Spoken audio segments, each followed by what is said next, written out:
We have a problem.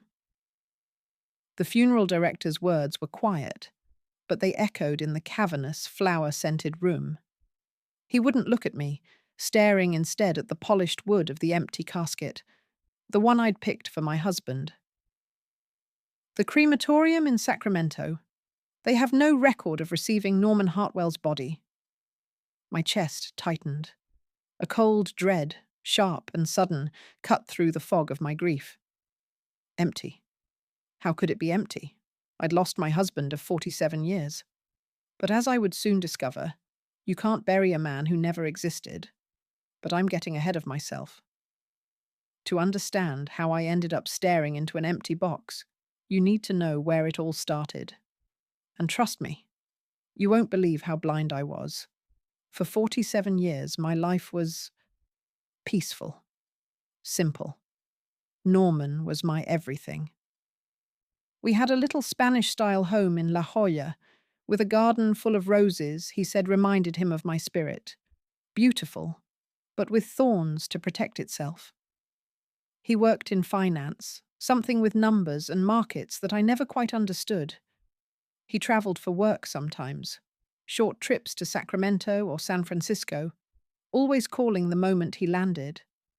Our love was built on quiet routines, the smell of his coffee brewing every morning at 6 a.m. sharp, the sound of his keys in the door at 5:30 p.m. Sunday afternoons were for watching old movies, my feet in his lap, his hand gently tracing patterns on my ankle. He'd look at me during a commercial and say, "You still take my breath away, Evie." And I believed him.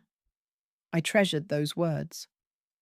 Our daughter, Shelby, would call from Phoenix, and he'd always get on the phone, his voice booming with pride.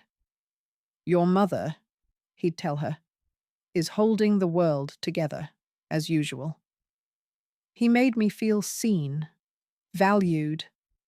I didn't know then that my entire world was a stage, and I was the only one who didn't have the script. Looking back, the signs were there, small and subtle, like tiny cracks in a perfect vase. He never liked having his picture taken. "I'll break the camera, Evie," he'd joke. His stories about his childhood near Bakersfield were always a little vague, the details shifting slightly with each telling, but I dismissed it. Everyone has their quirks. I was too happy to see it, too trusting, too in love. It was a Tuesday afternoon in October when the world ended. The phone rang, and it was a man from Norman's company, a name I didn't recognize. His voice was grim. "Mrs. Hartwell, there's been an incident." Norman was on a business trip in Sacramento. There was a heart attack. Sudden, massive. He was gone. The words didn't compute. Norman was healthy.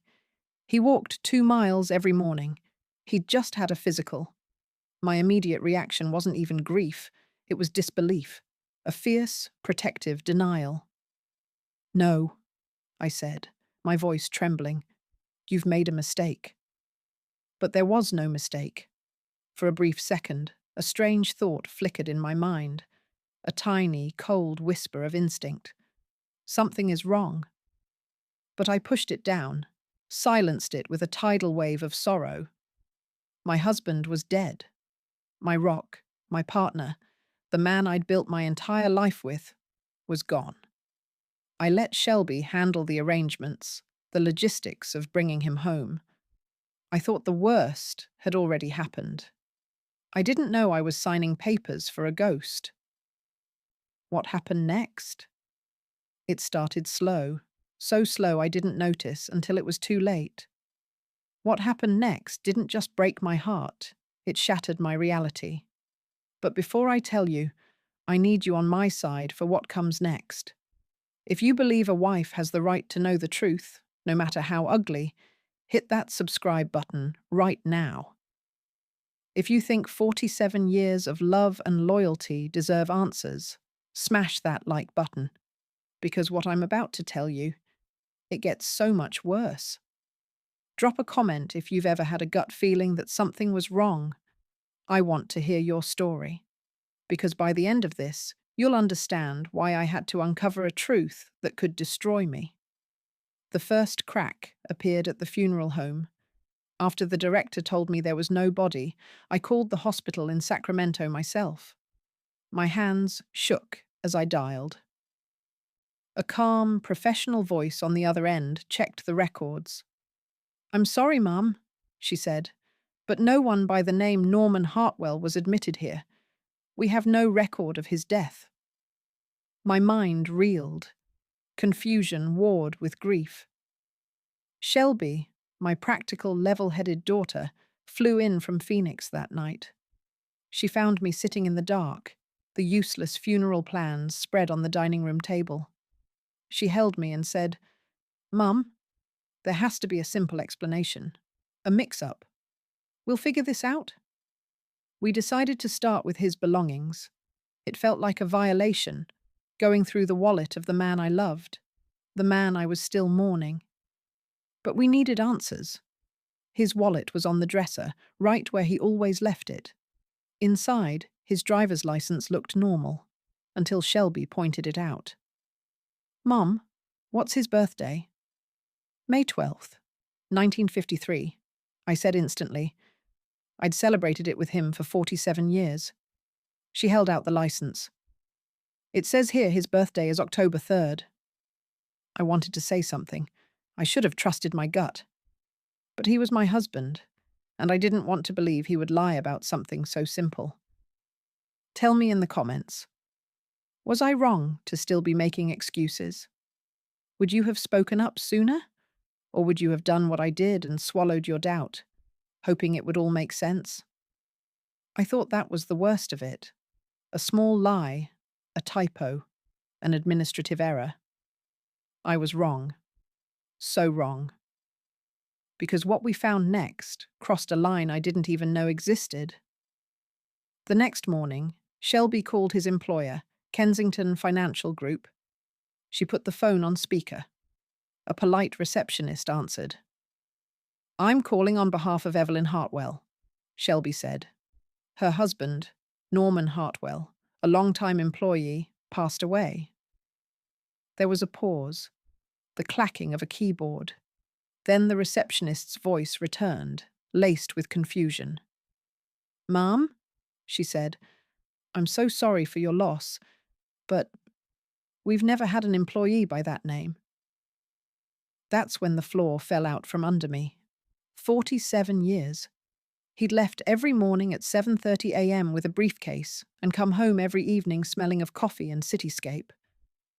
Where had he been going? I started to tremble. Sleepless nights turned into sleepless weeks. Food tasted like ash. I lost so much weight my clothes hung off my frame. I remembered the night I'd cashed in some of my own bonds, the ones my parents left me. It was for a down payment on our first home. Norman had lost his own savings in a bad investment right after we were married. I'd given him the money without a second thought. "We're a team, Norman," I'd said. "What's mine is ours." Now, as I stood in that house, my house, I felt a chill crawl up my spine. Had any of it been real? My friends started to worry. They'd come over with casseroles and worried eyes. I'd try to explain. He never worked at Kensington. His birthday was wrong. They'd exchange glances. "Evelyn," my best friend Carol said gently, "grief can make you confused." They thought I was losing my mind. Early dementia. They wanted me weak. They got me patient. There's a difference. But I didn't know the worst was yet to come. What we discovered next, what his whole life had been hiding, it would change everything, and it would finally give me the proof I needed. The world began to close in. Letters arrived from the bank, the mortgage company. Because our marriage license was apparently fraudulent, our joint accounts were frozen. I had no legal claim to the home I had lived in for decades. I was being treated like a squatter. Every morning, I woke up in my own bed and wondered if this would be the day they came to evict me. Every morning, I asked myself, when did I stop being a wife and become a ghost? That's when Shelby made the call. Mum, we need help. Real help. She found a private investigator, a man named Randall Kovach, who specialized in identity fraud. He was a quiet man in his 50s, with eyes that saw everything. He didn't look at me with pity. He looked at me with belief. He was my first real ally. He sat in our living room, the one filled with photos of a man who didn't exist, and listened. I told him everything. He nodded slowly. Mrs. Hartwell, he said, his voice calm and steady. You're not crazy. You're a victim of a very sophisticated fraud. The word victim landed hard. I'd never thought of myself that way. When you're ready to find out who you were married to, he said, leaving his card on the table. I'm here. That card felt like a lifeline. Maybe you've been here, in a situation where you know something's wrong, but everyone around you makes you feel like you're the problem, where you make excuses because the truth is too painful. If that's you right now, please hear me. It doesn't get better by staying quiet. It gets worse. So much worse. I'm not proud of how long I let myself doubt my own mind, how much I took. If you're judging me, I get it. I judged myself too. Drop a comment if you've ever stayed too long in a bad situation. Let's stop pretending we're all perfect. None of us are. Then Randall called. What he found in a dusty public records office made my blood run cold. And suddenly, everything made sense. The lies, the secrets, the missing body. He'd been planning this from the beginning. I ran the social security number from his card, Randall said over the phone. His voice was grim. Evelyn, are you sitting down? I sat. The number belongs to a Norman Hartwell, yes, but he died in 1981, in a car accident near Bakersfield. He was 19 years old. My breath caught in my throat. I couldn't speak. My husband, the man I'd met in 1978, had stolen the identity of a dead boy. Every document, his birth certificate, our marriage license, the deed to our house, was an expert forgery. Randall's next words shattered what was left of my world. Legally, Evelyn, your marriage was never valid. In the eyes of the law, you were never married at all. I slid to the kitchen floor, the phone clattering from my hand. My chest heaved. I couldn't breathe. Every anniversary we'd celebrated, every vow we'd renewed, every time I'd signed my name as Mrs. Hartwell. It was all a performance in a play I didn't know I was in. He'd never been my husband. I'd never been his wife. I was just a woman he lived with. A target. That's what I was. A target. They didn't break my heart. They revealed I never had theirs. Now I know what some of you are thinking. The love was real. That's what matters. But tell me this. When does love become a lie? When is enough enough? Drop your answer below because I need to know I'm not crazy for what I did next. I picked up the phone. Randall, I said, my voice no longer trembling, but cold and hard. Find everything. Was it revenge? Maybe? Was it justice? Absolutely. Because what I had planned, he would never see coming. Not even a ghost can hide forever. The breaking point wasn't one thing. It was the condescending look from the bank manager as he explained I had no access to Mr. Hartwell's accounts. It was my friend Carol, suggesting a very nice assisted living facility. It was the foreclosure notice taped to my own front door. They weren't just erasing my husband, they were erasing me. Something inside me broke.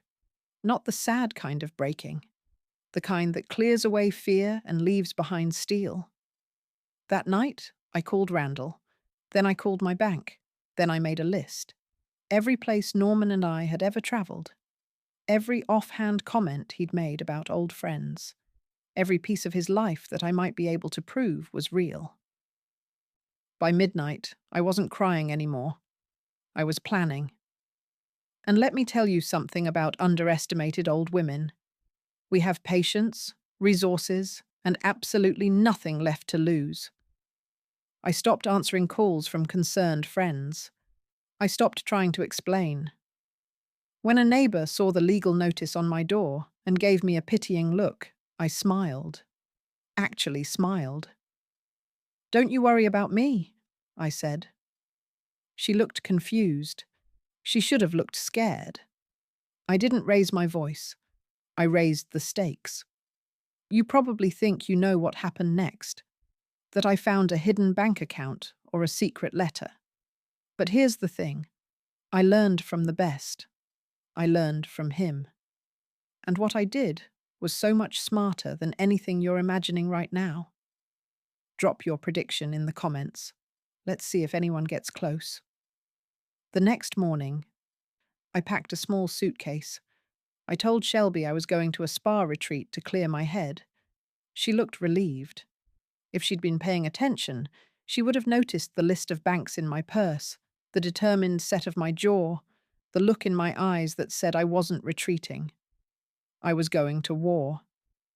Randall had a theory. A man this careful, this meticulous, he wouldn't leave his real identity completely unprotected. There has to be a paper trail, a safe place. We started with banks outside of San Diego, cross-referencing cities Norman had mentioned over the years. Oceanside. He'd once said he'd had a great fish taco there. It was a long shot. It took 2 days. We walked into the 13th bank, and I felt a strange hum in the air. Randall showed the manager a photo of Norman. "We're looking for records for this man, but he may have used an alias." The bank manager looked at the photo, then at his screen. "I can't disclose client information, but perhaps the name Theodore Bancroft might be familiar to you?" Theodore Bancroft. The name meant nothing to me, but the bank had a safe deposit box registered to him, and I, Evelyn Hartwell, was listed as the beneficiary upon his death. My husband had made one single critical mistake. He'd planned for his fake death, but not for his real one. The moment the metal box slid from the wall, I held my breath. Inside, it wasn't just one life. It was 7. Passports, each with Norman's photo but a different name and birthplace. Bank statements showing accounts in the Cayman Islands totaling over $2 million. And at the very bottom, a photograph. It was Norman, 20 years younger, standing in front of the Golden Gate Bridge. He had his arm around a smiling woman. 3 young children stood in front of them. On the back, in his familiar, elegant script, were the words, "My real family, 1989. It took 6 weeks. 6 weeks of me, the grieving widow, systematically dismantling the life of a man who never was. 6 weeks of letting the world think I'd lost my mind. The lawyer Randall found called on a Wednesday. "We have enough," she said. "We can prove a pattern of fraud that invalidates the foreclosure and secures your claim to the assets under the Bancroft name. When do you want to proceed?" "Immediately," I said. Patience isn't weakness. It's strategy. I didn't tell anyone what was coming. The next morning, a knock came at my door. It wasn't the sheriff with an eviction notice. It was a courier. And behind him, a news van. The day of reckoning had arrived, and I had front row seats to the destruction of a ghost. The confrontation wasn't in a courtroom. It was in my living room, the one he had paid for with stolen money and lies. A woman stood on my doorstep. She was my age, with the same exhausted, betrayed look in her eyes that I saw in my own mirror. "Are you Evelyn Hartwell?" she asked. "I am." "My name is Constance Whitmore," she said, her voice trembling slightly. I'm from Seattle, and I think we were married to the same man. My world, which I thought had already shattered, broke into even smaller pieces. I let her in. She carried a leather satchel from which she pulled a photograph. It was Norman, or Theodore, or whoever he was, standing on a fishing boat, grinning. Her Norman. My Norman. Our Norman. Her story was a mirror of mine. The sudden death on a business trip, the missing body, the fake identity crumbling under the slightest scrutiny. We sat there for hours, two strangers connected by an epic, heartbreaking lie, comparing notes. Her Norman's fake birthday was different from mine. His fake employer was in Portland. He had told her his parents died in a fire. He'd told me they died of influenza. I hired an investigator too, she whispered, pulling out a file. He found this. She slid a faded newspaper clipping across the coffee table. The headline read, "Federal Witness in Mob Trial Disappears." The date was 1977. The star witness, a low-level accountant for the mob named Theodore Bancroft, had vanished just before he was set to testify. He was presumed dead. But the photo, it was him. Younger, with more hair. But it was unmistakably the man I had loved. My investigator thinks he was put in witness protection, she said, but went rogue, taking millions in mob money with him. You know that moment when the truth finally comes out? When you realize you're not crazy? That's where we were. And I'm not going to lie. Finding out I wasn't his only victim felt like a victory. Tell me in the comments, is that wrong? Am I supposed to feel bad about enjoying this moment of shared truth? Because I don't. Not even a little bit. But that wasn't even the worst part. What came next, what I found later that night, even Constance didn't know about. And when I read it, the entire mystery changed. For the first time since this began, I knew I wasn't just chasing a ghost. I was being haunted by one. After Constance left, a strange calm settled over me. I finally knew the why. He wasn't just a con man. He was a man on the run. That night, I couldn't sleep. I went into his old office, the one I hadn't touched, and just stood there. My eyes landed on his old desktop computer, a relic he hadn't used in years. On a hunch, I turned it on. It whirred to life. There was one file on the desktop labeled "For Evie." It was password protected. I tried my birthday, our anniversary, Shelby's birthday. Nothing. Then, I remembered the driver's license from his wallet, the fake birthday he'd created for his fake life with me. October 3rd, I typed in the numbers. The file opened. It was a single encrypted email, and it was scheduled to be sent 1 week after the date of his death. He had planned for me to find this. My hands trembled as I read. Evelyn, if you're reading this, I'm sorry. I never died. I had to disappear again. They found me. Everything we had was real to me, even if nothing about me was real to you. The 47 years, the house, the roses, watching Shelby grow up. That was my only real life. The man you loved never existed, but the love was always genuine. Forgive me. Theodore. He wasn't dead. He was alive. Somewhere out there, he was starting over with another name, another life, and he'd left me behind to clean up the wreckage. The room started to spin. All the pain, all the grief, for nothing. He hadn't been taken from me. He had chosen to leave. That was the final, most devastating betrayal. Justice isn't pretty, but it's necessary.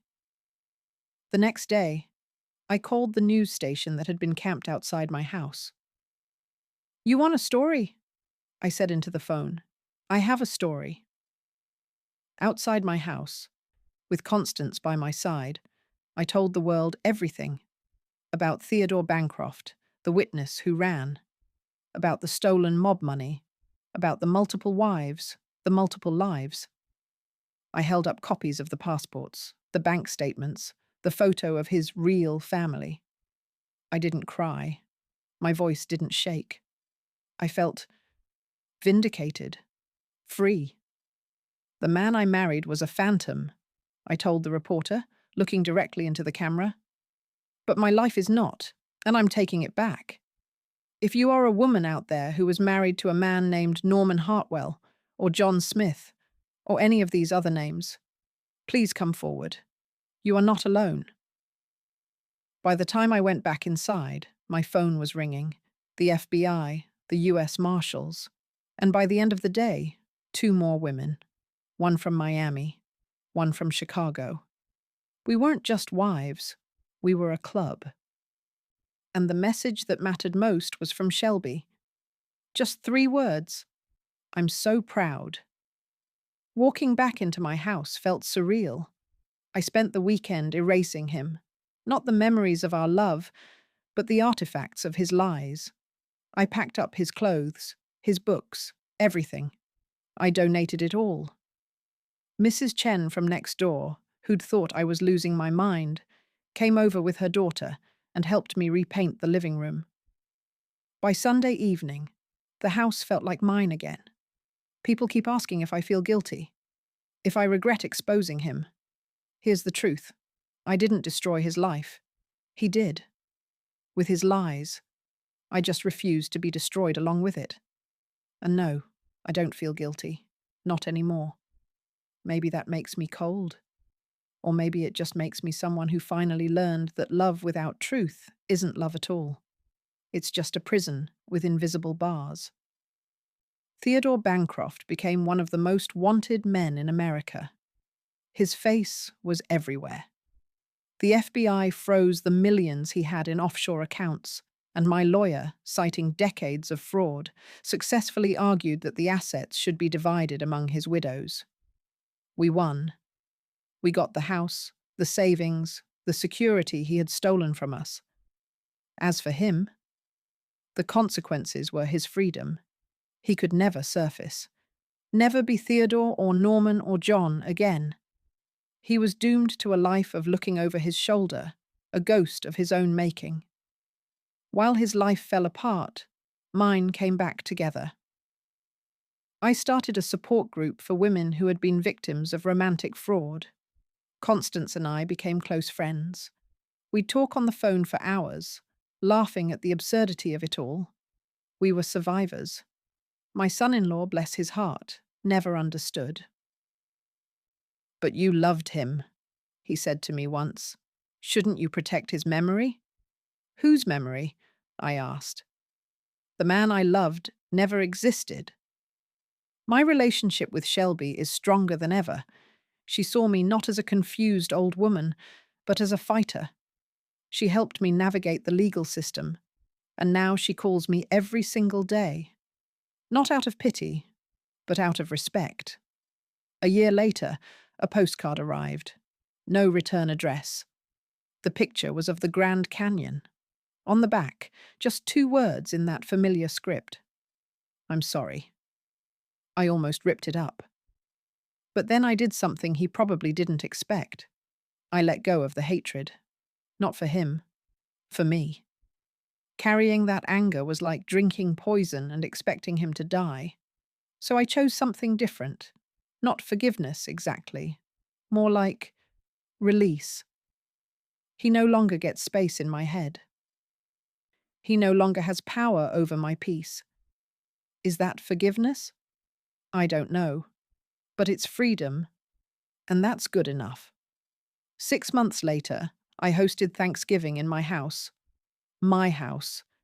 Just me, Shelby's family, Constance, and 2 of the other wives who had become my friends. The house was filled with laughter. Real laughter. No walking on eggshells. No hidden cruelty. Just life. The way it's supposed to be. I started painting again. a hobby I'd given up when I married Norman. I painted the roses in my garden, the ocean view from my window, my granddaughter's smiling face.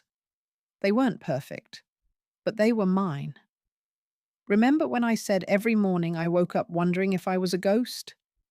Now I wake up in my own bed, in my own room, and the first thing I feel is gratitude. Not for what I survived, but for who I became because of it. I'm not an expert. I'm just a grandmother who got pushed too far and pushed back. But I will tell you what I learned. I learned that trust without truth is self-destruction. I learned that keeping the peace often means letting someone destroy yours. I learned that you can love a memory, but you can't build a life on a lie. My mother used to say you can't pour from an empty cup. I never understood what that meant until I had nothing left to give, and the world was still demanding more. Now I understand. Now I keep my cup full first. And if that makes me selfish, so be it. I'd rather be selfish and whole than loving and destroyed. I don't know what the future holds, but I can control how I respond. And I'm choosing peace. I'm choosing joy. I'm choosing me. Finally. Before I go, I need to say this. Names and places in this story have been changed to protect identities. This story is for reflection, not judgment. I'm sharing it because I wish someone had shared a story like this with me when I thought I was alone, when I thought I was crazy. If my story helps even one person trust their gut and find the courage to ask questions, then sharing it was worth it. So here's my question for you, and I genuinely want to know. If you were in my place, would you have exposed him? Or would you have chosen to protect the memory of the man you loved, even if he was a lie? There's no right answer, just honest ones. Drop your thoughts in the comments. And if you're going through something where your reality is being questioned, please know this. It's not your fault. You're not imagining it. You deserve the truth. Get help. Talk to someone. Document everything. And when you're ready, fight back. Because you matter. Your peace matters. Your life matters. Before you go, one last thing. Hit that subscribe button if you want to hear more stories of survival. And drop a comment with the word survivor if you've overcome something hard. I want to see how many of us there are. I have a feeling it's more than we think. This is our community. These are our stories. And together, we're unbreakable. God bless you all. Stay strong.